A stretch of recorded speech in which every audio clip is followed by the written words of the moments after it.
Depois de quase um ano carregando tudo sozinha, finalmente fiz o que precisava ser feito. Encarei minha ex-sogra, olhei nos olhos dela e falei sobre a dívida de 60 Hires que ela colocou no nosso nome. E fiz isso com Rafael, que ainda era meu marido naquela época, parado bem ao lado, calado. Foram meses sufocantes, ansiedade me engolindo, noites em claro, checando obsessivamente nosso score de crédito e chorando no banho para ninguém ouvir. A dor de ver nossa vida, a vida que estávamos construindo, desmoronar sem aviso. Tudo começou em maio do ano passado, quando encontrei uns papéis estranhos na nossa caixa de correio. Notificações de empréstimos que eu nunca tinha visto antes. Perguntei a Rafael e ele ficou imediatamente na defensiva. Disse que a mãe dele estava passando por um contratempo financeiro temporário e precisava usar o nosso endereço para alguns empréstimos pequenos. Eu acreditei. Quando ele falou que era só uma quantia pequena, alguns milhares de reais que ela pagaria logo, eu quis confiar. Mas naquela mesma noite, tivemos uma briga feia. Eu queria entender melhor, queria transparência, mas ele dizia que eu estava exagerando. Que família é para isso, para ajudar? Lembro de deitar naquela noite me sentindo culpada, como se eu fosse a errada por questionar. Como se, ao proteger o que era nosso, eu estivesse traindo a família. Na manhã seguinte, ele agiu como se nada tivesse acontecido. Me beijou antes de sair para o trabalho e foi embora. Eu trabalho como assistente administrativa num escritório de advocacia, então sei um pouco sobre documentos legais e financeiros. Algo não estava cheirando bem. Decidi investigar mais a fundo e liguei para o banco mencionado nos papéis. Foi aí que o pesadelo realmente começou. Não era apenas um empréstimo de alguns milhares, era uma dívida enorme de 15 Hires no nome do Rafael, com o meu CPF como garantia. Fiquei gelada. Como assim meu CPF? Como isso era possível? Comecei a tremer tanto que tive que sentar. A atendente seguiu falando sobre taxas e prazos, mas eu mal conseguia processar o que estava ouvindo. Quando desliguei, entrei no aplicativo do banco e vi nosso saldo.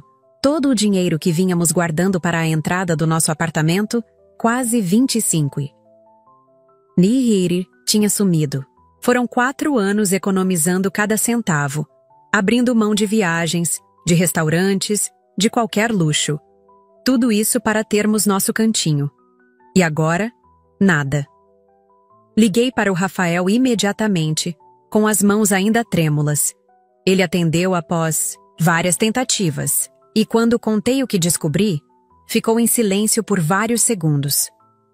Finalmente admitiu que sabia do empréstimo, mas jurou que não sabia sobre o uso do meu CPF, nem que a mãe dele tinha usado nosso dinheiro da poupança. Disse que ela tinha prometido pagar tudo em 2 meses, que estava enfrentando problemas com o apartamento dela e precisava de ajuda urgente. A maneira como ele defendia ela me deixava cada vez mais furiosa. Ela é minha mãe, Camila. O que você queria que eu fizesse? Deixasse ela na rua? Respondi que ele podia ter me contado a verdade desde o início.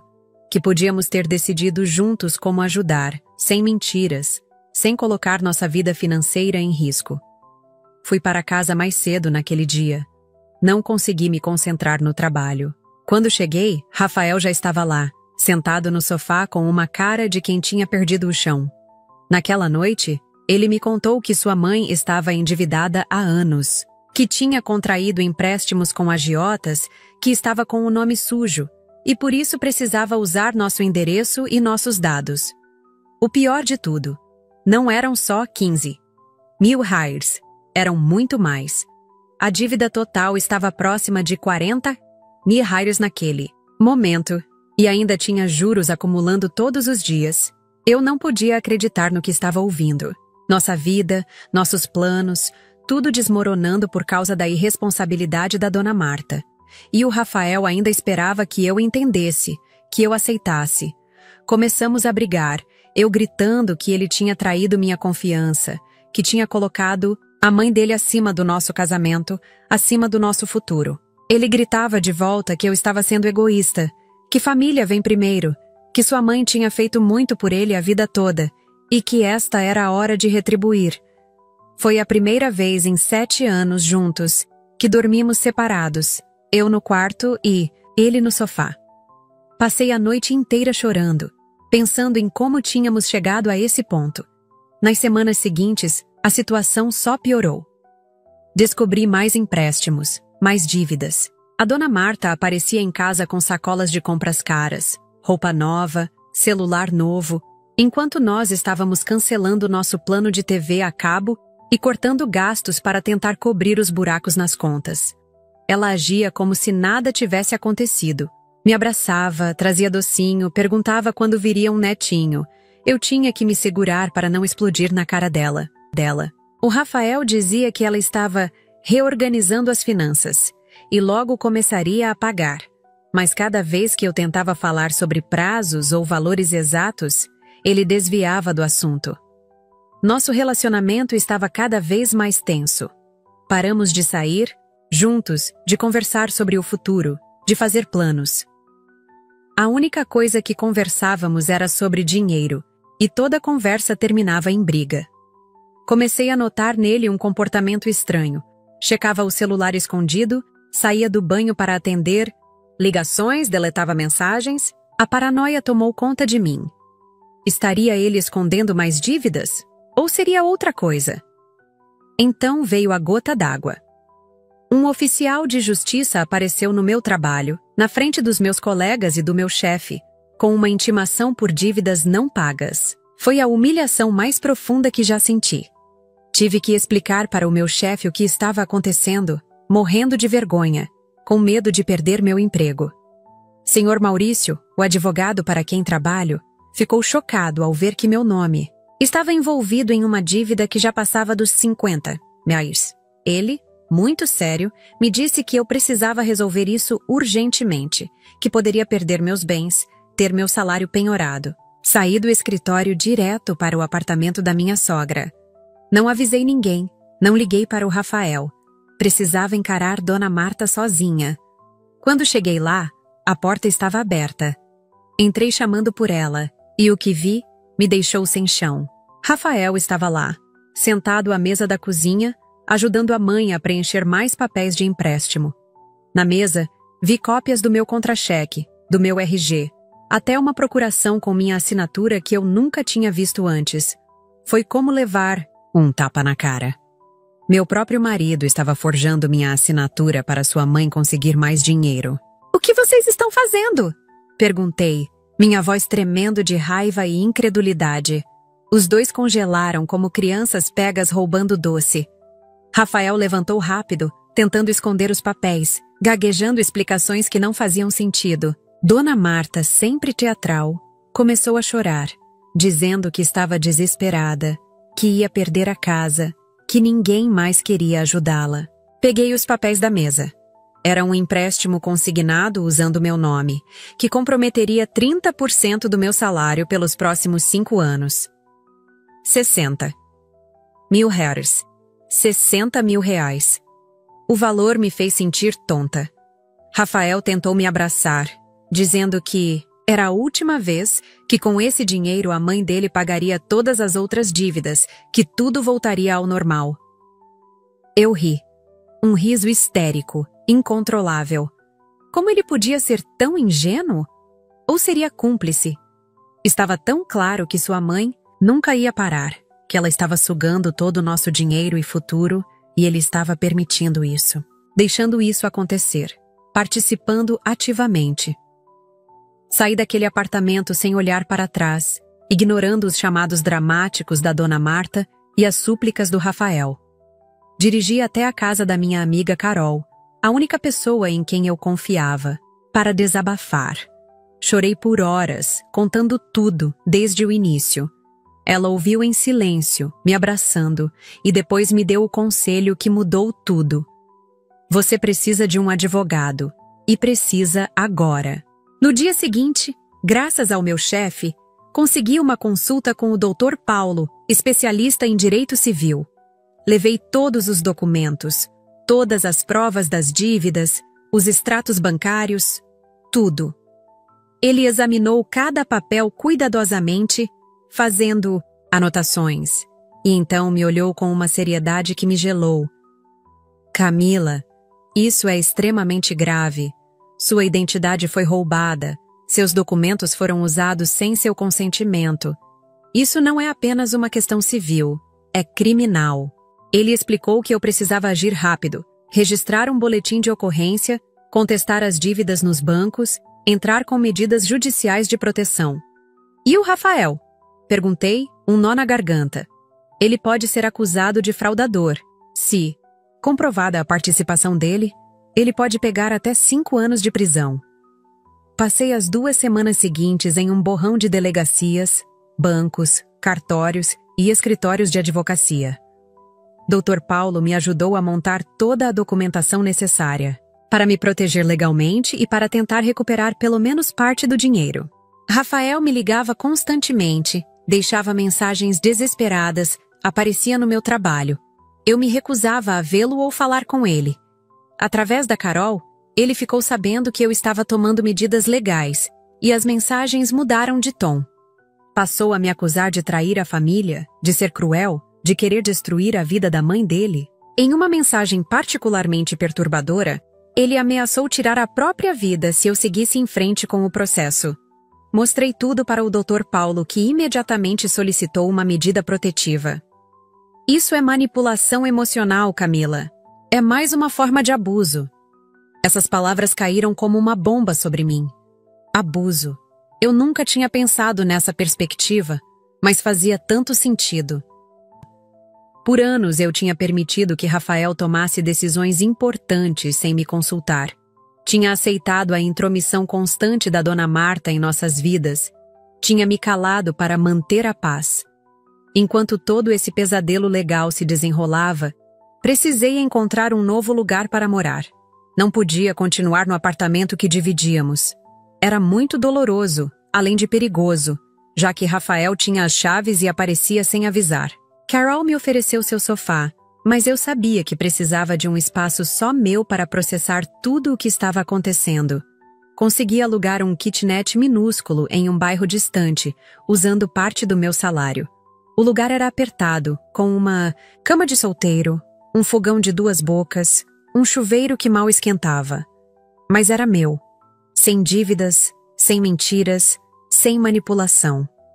Nas primeiras noites, chorei até adormecer, questionando todas as minhas escolhas, me sentindo tão sozinha que doía fisicamente. Tinha pesadelos com oficiais de justiça, com conta bancária zerada, comigo na rua sem ter para onde ir.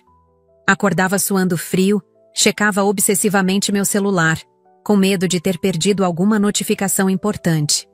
Parei de comer direito, perdi peso, meu cabelo começou a cair. Meu chefe percebeu meu estado e, num gesto de compaixão que nunca vou esquecer, me ofereceu um adiantamento de salário e horários mais flexíveis para que eu pudesse comparecer a todas as audiências e reuniões necessárias. 3 meses se passaram desde que descobri a fraude. O processo judicial estava avançando lentamente, como é comum no Brasil, mas pelo menos algumas medidas de proteção já estavam em vigor. Meu nome tinha sido retirado de alguns dos empréstimos. Consegui bloquear meus documentos para evitar novas fraudes, e parte do meu dinheiro tinha sido devolvido pelos bancos que reconheceram o golpe. Rafael tentava de tudo para me fazer desistir do processo.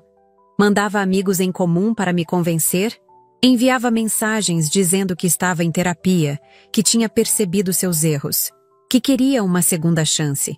Em um momento de fraqueza, concordei em encontrá-lo em um café público, com a Carol me acompanhando por segurança. Ele apareceu abatido, mais magro, com olheiras profundas. Parte de mim sentiu pena. Quis abraçá-lo, dizer que poderíamos resolver tudo juntos. Então ele começou a falar, e todo aquele sentimento evaporou. Você não entende que está destruindo a vida da minha mãe, ele disse, baixinho, mas com raiva nos olhos. Ela pode ir para a cadeia por sua causa. É isso que você quer? Ver uma senhora de 62 anos atrás das grades? Respirei fundo, tentando manter a calma. Expliquei mais uma vez que foi ela quem escolheu fraudar minha identidade, usar meus documentos, roubar nosso dinheiro. Que as consequências eram resultado das ações dela, não das minhas. Ele balançou a cabeça como se eu fosse uma criança que não entende o básico. Família protege família, Camila. Você nunca entendeu isso porque a sua família nunca foi unida como a minha. Aquilo doeu. Meus pais tinham se divorciado quando eu era pequena, e desde então mantínhamos uma relação distante. Rafael sempre usou isso contra mim, como se minha falta de valores familiares fosse um defeito de caráter. Naquele momento, algo finalmente clareou na minha mente. Essa família unida que ele tanto defendia era na verdade uma teia tóxica, de codependência e manipulação. Me levantei, deixei o dinheiro do meu café na mesa e disse as palavras que marcaram o fim definitivo. Seu conceito de família está doente, Rafael, e eu não vou mais fazer parte dele. A primeira audiência do processo aconteceu num dia chuvoso de agosto. Cheguei ao fórum encharcada, nervosa, mas determinada. Dr. Paulo tinha me preparado bem, sabia exatamente o que esperar, mas nada poderia me preparar para encarar Rafael e Dona Marta do outro lado da sala, com seus advogados, me olhando como se eu fosse a criminosa.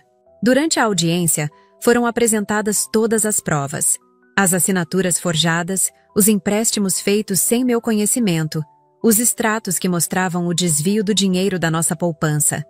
O juiz ouviu com atenção e, no final, decretou que o caso seguiria para julgamento, mantendo todas as medidas protetivas em vigor.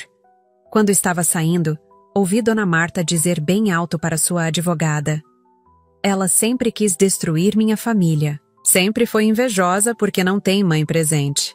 Travei no lugar, pronta para me virar e responder, mas Dr. Paulo segurou meu braço com firmeza. "Não caia na provocação. É exatamente isso que eles querem." Nas semanas seguintes, a estratégia deles ficou clara: tentar me desestabilizar emocionalmente para que eu cometesse algum erro ou desistisse do processo. Começaram a circular entre nossos conhecidos em comum histórias de que eu tinha traído Rafael, que estava processando a família dele por vingança, que havia roubado dinheiro da empresa onde trabalhava. Recebi olhares tortos no supermercado, mensagens maldosas nas redes sociais, até mesmo uma ligação anônima ameaçadora. Cada golpe me feria, mas também fortalecia minha determinação. Dr. Paulo registrou cada incidente, adicionando-os ao processo como evidência de perseguição. Enquanto isso, minha rotina era trabalhar, comparecer a reuniões com advogados e investigadores e me esconder em meu pequeno apartamento. Parei de sair para qualquer evento social, bloqueei quase todos os contatos, me isolei completamente. A única pessoa que se manteve fielmente ao meu lado foi Carol, que enfrentava junto comigo cada onda de fofoca e mentira. "Eles vão cansar", ela dizia. Pessoas assim sempre cansam quando veem que não estão conseguindo o que querem. Eu tentava acreditar nisso, mas cada dia parecia mais difícil que o anterior. 6 meses após o início do processo, recebi uma ligação que mudou o rumo de tudo. Era uma mulher chamada Luísa, que se apresentou como ex-nora de Dona Marta, casada por 5 anos com o irmão mais velho de Rafael. "Eu vi seu nome no processo judicial, vi do que você está acusando a Marta, e precisava falar com você", ela disse, a voz trêmula. Ela fez a mesma coisa comigo e com o Gustavo. Nos afundou em dívidas, usou nossos documentos, destruiu nosso casamento. Marcamos um encontro para o dia seguinte, em um shopping center longe da minha casa, por segurança. Quando a vi, quase não acreditei. Era como olhar para meu futuro se eu tivesse continuado naquela situação.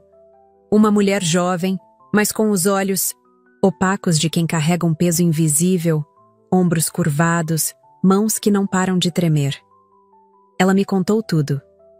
Como Marta tinha forjado assinaturas, como manipulou o filho para defender suas ações, como espalhou mentiras quando Luísa tentou se proteger legalmente.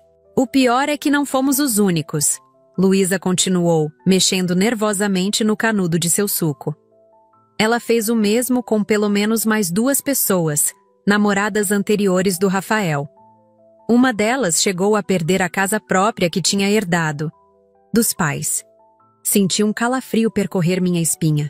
Não era apenas uma mãe desesperada cometendo um erro pontual, como Rafael tentava me fazer acreditar. Era um padrão, um comportamento predatório que se repetia com cada pessoa que entrava na família. Luísa me mostrou documentos, provas, nomes de outras vítimas. Com sua permissão, passei tudo para o Dr. Paulo, que viu ali a chave para fortalecer nosso caso. Com essas novas informações, ele conseguiu localizar as outras vítimas que concordaram em testemunhar. O caso ganhou nova força, e o Ministério Público passou a investigar Dona Marta por estelionato e fraude continuada. Rafael, que antes aparecia como uma vítima colateral das ações da mãe, agora estava sendo investigado como possível cúmplice em todos os casos. A verdade que eu tanto temia estava começando a vir à tona. Ele não era apenas um filho manipulado, mas um participante ativo nos golpes da mãe. O cerco se fechando ao redor deles fez com que mudassem de tática.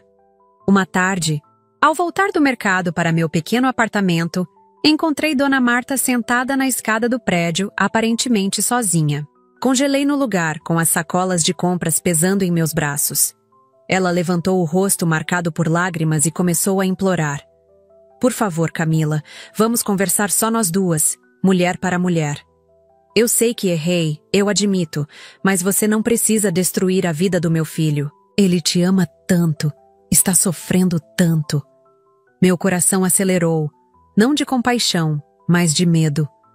Olhei ao redor, procurando sinais de Rafael ou de alguém que pudesse estar filmando aquela cena para usar contra mim depois. Dona Marta, qualquer comunicação precisa ser feita através dos nossos advogados. A senhora está violando a medida protetiva só por estar aqui. Ela se aproximou, tentando segurar minha mão. Recuei instintivamente. Eu posso te dar o dinheiro de volta, Camila. Tenho algumas economias, posso vender meu apartamento. Por favor, só retire o processo. Aquela proposta desesperada apenas confirmava sua culpa. É tarde demais, respondi, surpreendendo-me com a firmeza na minha própria voz. Isso não é mais só sobre dinheiro, é sobre justiça. Consegui passar por ela e entrar no prédio, trancando rapidamente a porta. Liguei imediatamente para Dr. Paulo, que instruiu a chamar a polícia e registrar a violação da medida protetiva. Quando os policiais chegaram, Dona Marta já tinha ido embora. Eles registraram a ocorrência, verificaram as câmeras de segurança do prédio que confirmaram meu relato e reforçaram a importância de manter a medida protetiva ativa. Aquela noite, não consegui dormir. Cada barulho me fazia pular da cama, verificar as trancas, olhar pelas janelas. A sensação de insegurança era sufocante. No dia seguinte, durante meu horário de almoço, fui surpreendida por uma ligação do Dr. Paulo. Camila, acabamos de receber uma proposta de acordo. Rafael e Dona Marta estavam oferecendo pagar integralmente o valor das dívidas, com juros e correção, mais uma indenização por danos morais de 20 mais iguais, em troca da retirada das acusações criminais. Fiquei em silêncio, processando a informação. Parte de mim queria aceitar, acabar logo com aquele pesadelo, receber meu dinheiro de volta e seguir em frente.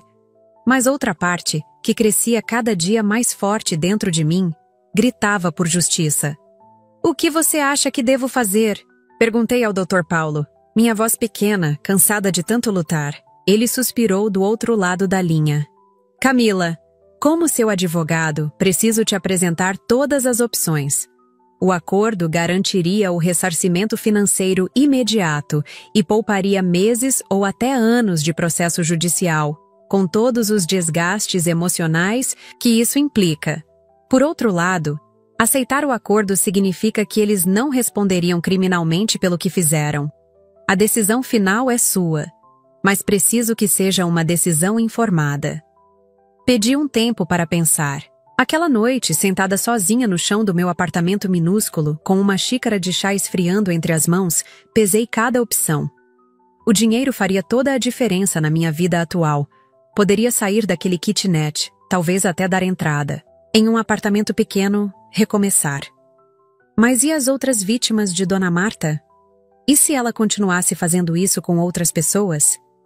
Pensei na Luísa, nos olhos opacos, nas mãos trêmulas. Pensei nas outras mulheres que talvez nem tivessem tido coragem ou recursos para se defender como eu estava tendo. Na manhã seguinte, comuniquei minha decisão ao Dr. Paulo.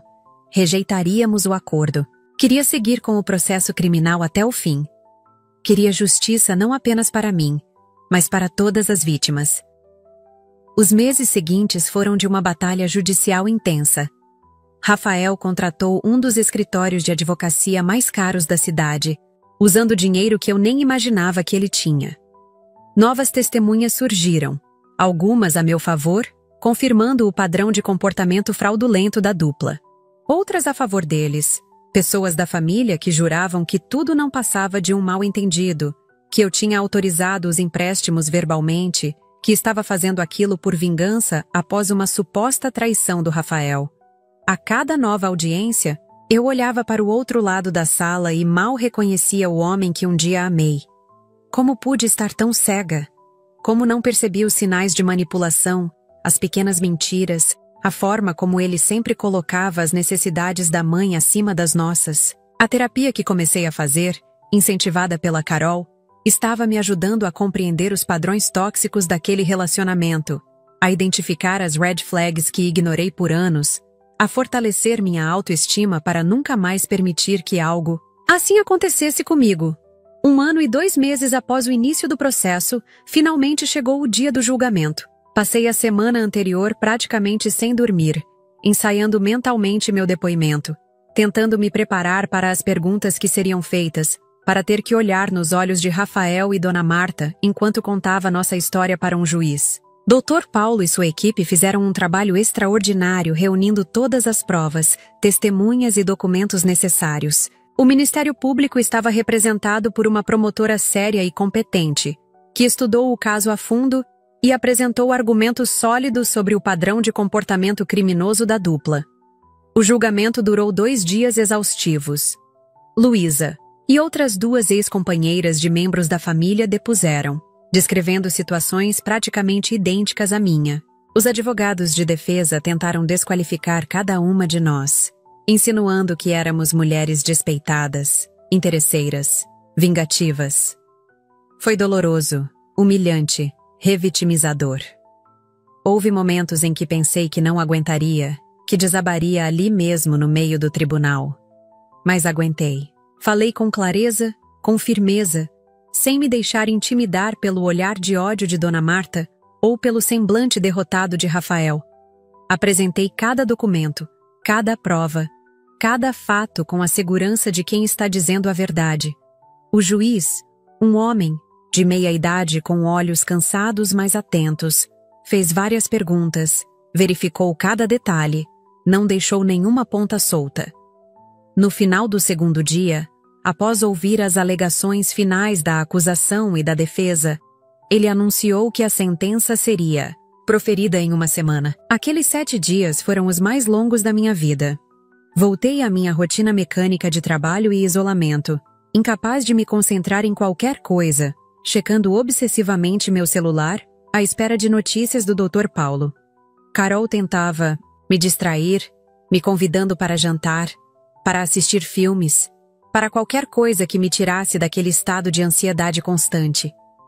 Mas nada adiantava. Todo o meu ser estava suspenso, aguardando aquela decisão que poderia finalmente encerrar um capítulo tão doloroso da minha vida, ou prolongá-lo ainda mais. Quando finalmente recebi a ligação do doutor Paulo, estava no meio de uma reunião no escritório. Pedi licença. Saí para o corredor com as mãos tremendo tanto que mal conseguia segurar o celular. Camila, temos a sentença, ele disse, com uma formalidade que não me permitia adivinhar o resultado. A juíza condenou Dona Marta a 4 anos e 6 meses de prisão por estelionato, fraude e falsificação de documentos. Rafael foi condenado a 3 anos como cúmplice. Além disso, Eles deverão ressarcir integralmente o valor das dívidas, mais 30.000 hours de danos morais. Encostei na parede, subitamente sem forças nas pernas. Tinha vencido. Depois de tanta luta, tanta dor, tanta incerteza, a justiça havia prevalecido. Agradeci ao Dr. Paulo entre lágrimas, desliguei e me permiti alguns minutos ali, sozinha no corredor, processando o que aquilo significava. Não era apenas uma vitória legal, era uma prova para mim mesma de que eu tinha força, de que minha voz importava, de que eu não precisava aceitar abusos de ninguém, nem mesmo de quem dizia me amar. A notícia da condenação se espalhou rapidamente. Recebi mensagens de apoio de colegas de trabalho, de antigas amigas que tinham se afastado durante o processo, até de familiares distantes. As redes sociais que antes tinham sido palco de mentiras e difamações contra mim agora transbordavam de comentários sobre coragem, sobre fazer o que é certo mesmo quando é difícil. A própria Luísa me enviou um buquê de flores com um cartão simples. Obrigada por fazer o que eu não tive coragem de fazer. Aquilo me tocou profundamente. Não tinha feito aquilo apenas por mim, tinha feito por todas nós, por cada mulher que já foi manipulada, que teve sua confiança traída, que foi levada a duvidar de si mesma. A condenação de Rafael e Dona. Marta havia sido convertida em regime semiaberto, com prestação de serviços comunitários, dada a primariedade de ambos. Parte de mim queria vê-los atrás das grades, pagando pelo mal que haviam causado. Mas outra parte, mais racional, entendia que o importante era o precedente, a mensagem clara de que tais ações não ficariam impunes. O ressarcimento financeiro começou a ser pago em parcelas mensais, conforme determinado pela Justiça. Não era o cenário ideal. Eu preferia ter recebido tudo de uma vez para poder recomeçar mais rapidamente. Mas pelo menos estava recebendo de volta o que era meu por direito. Usei o primeiro pagamento de danos morais para contratar um especialista em segurança digital que me ajudou a limpar meu nome de todas as pendências, proteger meus documentos e garantir que ninguém mais pudesse usar minha identidade para fraudes. Foi um investimento que trouxe um pouco de paz para minha mente constantemente alerta. Comecei a dar pequenos passos para reconstruir minha vida social também. Aceitei convites para aniversários, happy hours com colegas, até mesmo um encontro casual arranjado pela Carol. Cada saída era uma pequena vitória contra o medo e o isolamento que haviam dominado minha vida por tanto tempo. Ainda me assustava facilmente, ainda olhava por cima do ombro ao andar na rua, ainda verificava obsessivamente minhas contas bancárias. Mas estava respirando novamente. Então, em uma tarde comum, saindo do trabalho, vi Rafael do outro lado da rua. Ele estava mais magro, abatido, com roupas simples que contrastavam com o estilo sempre arrumado que mantinha quando estávamos juntos. Nossos olhares se cruzaram. Por um instante, todas as lembranças inundaram minha mente. Os momentos bons no início do relacionamento, quando realmente acreditei ter encontrado um parceiro para a vida. Os planos que fizemos juntos. O apartamento que nunca chegamos a comprar. A família que imaginei construir ao seu lado. Senti um nó na garganta. Uma mistura confusa de raiva, pena e uma ponta de algo que poderia ser saudade. Não dele como era agora, mas da pessoa que pensei que ele fosse. Ele deu um passo hesitante em minha direção.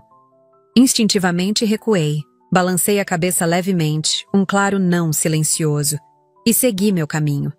Foi nossa última interação. Através de conhecidos em comum, soube mais tarde que ele tinha se mudado para outra cidade, longe da mãe, tentando reconstruir sua vida após o escândalo. Parte de mim desejava que ele realmente tivesse aprendido com tudo aquilo, que nunca mais fizesse com outra pessoa o que tinha feito comigo. A outra parte sabia que não era mais problema meu. 18 meses após o início de toda a saga, finalmente consegui dar entrada em um pequeno apartamento. Nada luxuoso, nada parecido com aquele que sonhávamos comprar quando estávamos juntos, mas meu, só meu, com paredes que poderia pintar da cor que quisesse, com móveis que refletiam apenas o meu gosto sem precisar de aprovação de ninguém. O dia da mudança foi emocionante e simbólico. Carol e mais 2 colegas do trabalho me ajudaram a carregar as poucas coisas que tinha acumulado no kitnet. Celebramos com pizza e cerveja sentados no chão da sala ainda vazia, entre caixas de papelão. Olhando ao redor, para aquele espaço pequeno, mas acolhedor, senti uma onda de gratidão e orgulho.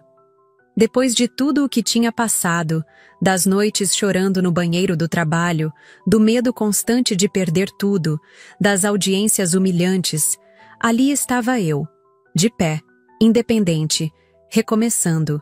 E o mais importante, sem dívidas que não fossem minhas, sem mentiras, sem manipulação. Era um apartamento simples no subúrbio, longe do centro onde sempre sonhei morar, mas representava muito mais que 4 paredes. Era a prova material da minha libertação. Nos meses seguintes, fui mobilando o apartamento aos poucos, com itens de segunda mão, promoções, presentes de amigos. Cada nova aquisição era comemorada como uma grande vitória. Uma estante para meus livros, um sofá confortável, uma mesa onde podia trabalhar. O dinheiro continuava apertado. Mesmo com os pagamentos mensais determinados pela justiça, ainda estava longe de recuperar tudo o que tinha perdido. Mas pela primeira vez em muito tempo, sentia que tinha controle sobre minha vida financeira.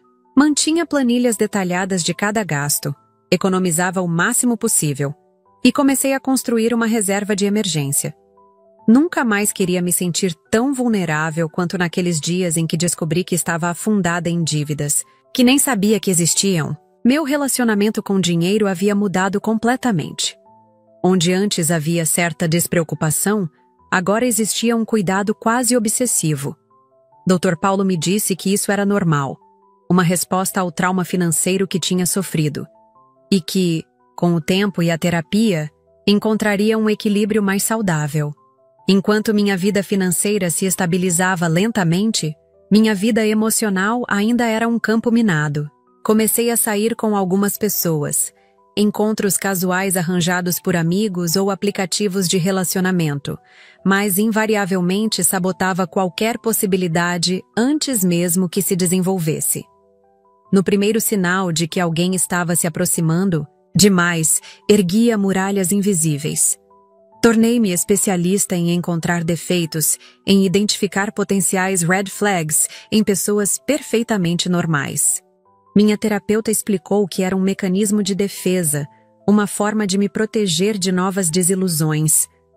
Você precisa se permitir ser vulnerável novamente, ela dizia. Mas como? Como confiar depois de ter sido traída de forma tão profunda por alguém que jurou me amar e proteger? Como abrir meu coração, minha casa, minha vida para outra pessoa, sabendo o quanto isso pode custar? Cada mensagem de texto não respondida imediatamente me causava ansiedade. Cada pequena discordância parecia o prenúncio de uma grande traição. Vivia em constante estado de alerta, sempre esperando o próximo golpe. O que mais me incomodava era perceber como aquela experiência havia me transformado em alguém que eu não reconhecia. Antes, era uma pessoa otimista, confiante, que acreditava no melhor das pessoas. Agora, vivia desconfiada, analisando cada palavra, cada gesto, procurando segundas intenções onde talvez não existissem. Tinha passado de vítima a sobrevivente, o que era um progresso, mas ainda não tinha reencontrado a leveza, a espontaneidade, a alegria genuína que costumava definir quem eu era.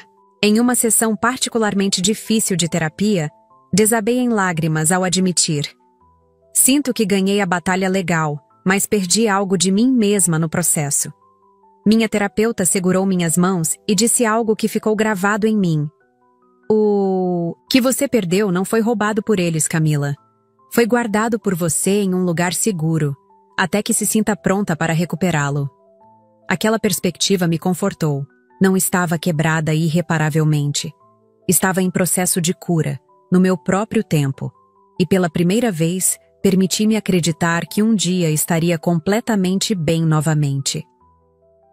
2 anos após o início de todo o pesadelo, recebi um e-mail, inesperado. Era de Márcia, a mãe de Rafael. Fiquei paralisada olhando para a tela do computador, incapaz de clicar para abrir. Por que ela estaria me contatando? Seria mais uma tentativa de manipulação? De intimidação? Meu primeiro impulso foi deletar sem ler, mas algo me fez hesitar. Com o coração acelerado, abri o e-mail. Era curto, direto, sem as floritudes dramáticas que caracterizavam a comunicação de Dona Marta. Camila, sei que não tenho o direito de pedir nada a você depois de tudo o que aconteceu, mas preciso te ver uma última vez. Estou com câncer terminal, tenho poucos meses de vida e gostaria de poder te pedir perdão pessoalmente antes de partir. Se você não quiser, vou entender. Márcia.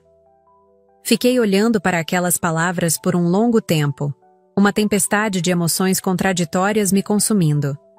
Parte de mim duvidava da veracidade daquele diagnóstico. Seria mais uma manipulação para conseguir minha simpatia? Outra parte sentia uma compaixão relutante. Ninguém merece enfrentar uma doença terminal sozinha. E ainda outra parte se perguntava se aquele encontro, caso fosse real, poderia trazer algum tipo de encerramento para mim também. Conversei com o Dr. Paulo, com minha terapeuta, com Carol. Todos expressaram preocupação, lembrando do histórico de manipulação de Dona Marta, mas também reconheceram que a decisão final era minha. Após dias de reflexão, respondi ao e-mail concordando com um encontro, mas em um local público e com algumas condições. Ela viria sozinha, sem Rafael. Não discutiríamos o processo judicial, e seria por um tempo limitado. Para minha surpresa, ela concordou com tudo. Nos encontramos em uma cafeteria movimentada no centro da cidade. Quando a vi entrando, quase não a reconheci. A mulher altiva e manipuladora que eu conhecia havia sido substituída por uma versão fragilizada, magra, com o cabelo ralo e a pele amarelada. Naquele momento, soube que o câncer era real. Ela sentou-se diante de mim com dificuldade, um sorriso, triste nos lábios. Obrigada por vir, disse, a voz mais fraca do que eu lembrava.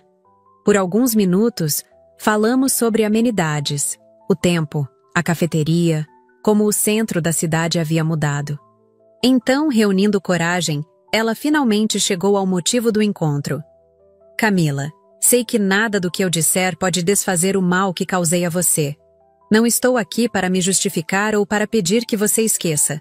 Estou aqui porque, enfrentando minha própria mortalidade, percebi o quanto minhas ações foram imperdoáveis. E quero que você saiba que reconheço isso. Aquela conversa com Dona Marta foi surreal e emocionalmente exaustiva. Ela admitiu tudo, como havia manipulado Rafael desde a infância para colocar as necessidades dela acima de qualquer outra, coisa como havia feito o mesmo com outros relacionamentos dos filhos, como havia usado nossa identidade para sustentar um estilo de vida que não podia pagar. Sempre me achei esperta, ela disse. Sempre pensei que estava apenas garantindo o que merecia. Mas, na verdade, estava roubando. Não apenas dinheiro, mas a chance de felicidade dos meus próprios filhos. Ela contou que Rafael havia cortado contato com ela após se mudar, que estava fazendo terapia e tentando entender os padrões tóxicos em que havia sido criado. Disse que estava morrendo praticamente sozinha, que esse era o preço que estava pagando por suas escolhas. Não chorou, não tentou despertar pena. Apenas apresentou os fatos de sua vida com uma clareza que só a iminência da morte parece capaz de trazer. Ao fim da conversa, ela me perguntou se eu poderia perdoá-la. Fui honesta. Não sei se algum dia conseguirei perdoar completamente, Dona Marta, mas agradeço sua honestidade hoje e desejo que você encontre paz. Nos despedimos com um breve aperto de mãos. Nunca mais a vi. 3 meses depois, soube por conhecidos em comum que ela havia falecido. Aquele encontro inesperado marcou o início de um novo capítulo na minha jornada de cura. Ouvir Dona Marta assumir responsabilidade por suas ações, sem desculpas ou justificativas, foi uma validação que eu não sabia que precisava. Por anos, havia carregado não apenas a dor da traição, mas também uma dúvida insidiosa. Será que eu estava exagerando? Será que, como Rafael tantas vezes insinuou, eu estava sendo egoísta ao não aceitar ajudar sua família? Aquela conversa final dissipou essas dúvidas. Eu não tinha sido a vilã daquela história. Tinha sido apenas uma pessoa tentando proteger sua vida, seu futuro, sua dignidade.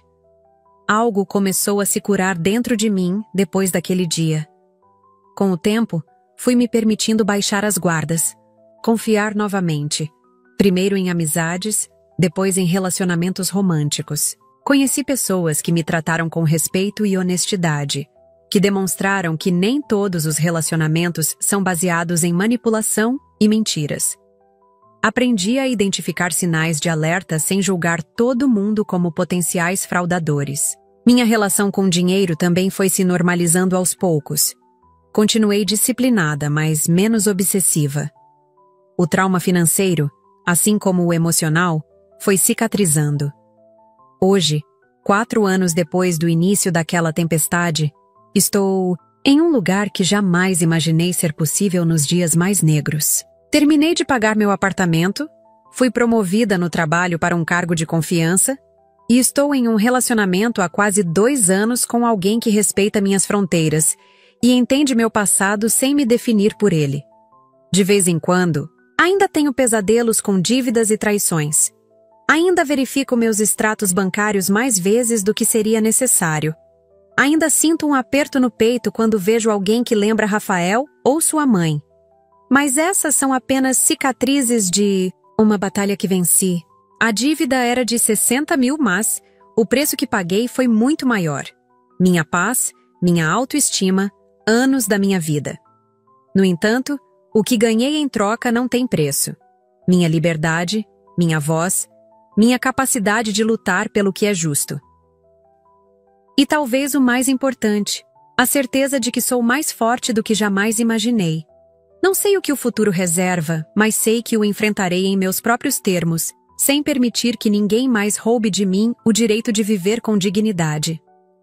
E verdade. Estou bem hoje. Mesmo com as cicatrizes, mesmo com os pesadelos ocasionais. Estou bem. E isso, depois de tudo, é a maior vitória que eu poderia conquistar.